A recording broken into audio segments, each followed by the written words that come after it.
নমস্কার বন্ধুরা, শ্রাবণীর রান্নাঘরে আপনাদের সবাইকে স্বাগত জানিয়ে আমি আবারও একটা রান্নার ভিডিও নিয়ে আপনাদের সামনে চলে এসেছি। আজকের আমি আপনাদের করে দেখাবো বাহারি পেঁয়াজকলি। তাহলে চলুন আমি বাহারি পেঁয়াজকলি কিভাবে বানাই সেটা আপনারা একবার দেখে নিন। বাহারি পেঁয়াজকলি বানানোর জন্য প্রথমে আমি গ্যাসটা অন করে নিয়েছি আর তার মধ্যে একটা কড়াই বসিয়ে নিয়েছি। এইবারে আমি এর মধ্যে দেব সর্ষের তেল।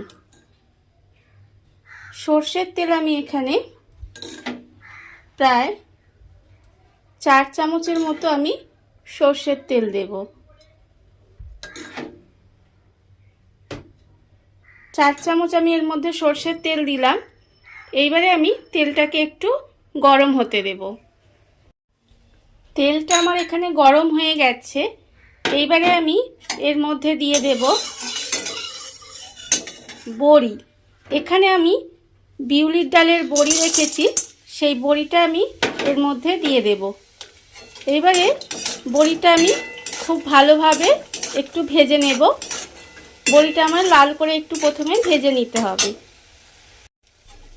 বড়িটা আমার ভাজা হয়ে গেছে। এইবারে আমি বড়িটাকে আস্তে আস্তে তুলে নেব। তুলে নিয়ে বড়িটা কিন্তু আধ ভাঙা করে একটু ভেঙে নেব। ভাজা বড়িগুলোকে আমি গুঁড়ো করে রেখে দিয়েছি। এইবারে আমি তেলের মধ্যে দেব বেগুন। বেগুনটা আমি এখানে তেলের মধ্যে দিয়ে একটু ভেজে নেব। বেগুনগুলো আমি লম্বা লম্বা করে কেটে রেখে দিয়েছি। এবারে বেগুনগুলোকে প্রথমে আমায় ভেজে নিতে হবে। তার জন্য আমি এর মধ্যে অল্প সামান্য একটু নুন দিলাম আর অল্প একটু হলুদ দিলাম।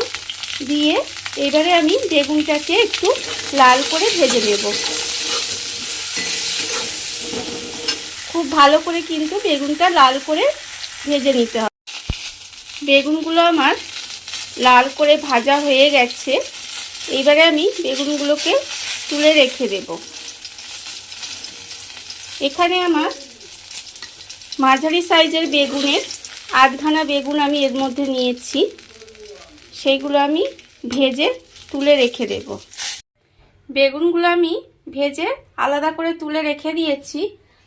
আর এবার আমি আবারও কড়ায় যে তেল আছে তার মধ্যে 1.5 চামচ মতো তেল দিলাম। এবারে আমি তেলটা আমার গরম হয়ে গেছে। এর মধ্যে আমি দেব আলু। এখানে আমি একটা আলু সরু সরু করে কুচিয়ে রেখেছি, সেই আলুটা আমি এর মধ্যে দিয়ে দেব। আলুটা আমি এর মধ্যে দিয়ে একটু নাড়াচাড়া করে ভেজে নেব। খুব বেশি নয়, জাস্ট অল্প একটু 10 থেকে 12 সেকেন্ড মতো একটু নাড়াচাড়া। তেলের মধ্যে আলুটা এবার নেড়ে নিয়েছি। এবার আমি এর মধ্যে দেব পেঁয়াজকলি। এখানে আমার প্রায় 100 গ্রামের মতো পেঁয়াজকলি আছে, সেটা আমি এর মধ্যে দিয়ে দিলাম। এবার আমি এর মধ্যে দেব শিম। এখানে আমার প্রায় ছোট ছোট শিম 6-7টা শিম ছিল। সেই শিমগুলো আমি এর মধ্যে, শিমগুলো একটু কুচিয়ে রেখেছিলাম, সেই শিমগুলো আমি এর মধ্যে দিয়ে দিলাম। দিয়ে এবার খুব ভালোভাবে কিন্তু এই শিম, আলু আর পেঁয়াজকলিটাকে একটু ভাজা হতে দিতে হবে। শিম, আলু আর পেঁয়াজকলিটা প্রায় মিনিট 5 মতো একটু ভেজে নিয়েছি। এইবারে আমি এর মধ্যে দেব নুন। নুনটা এখানে আমি আন্দাজ মতো দিয়ে দিলাম। এবার দেব আমি হলুদ। হলুদ এখানে প্রায় 1/2 চামচ মতো হলুদ দিলাম। আর আমি দেব এখানে লঙ্কার গুঁড়ো। লঙ্কার গুঁড়ো প্রায়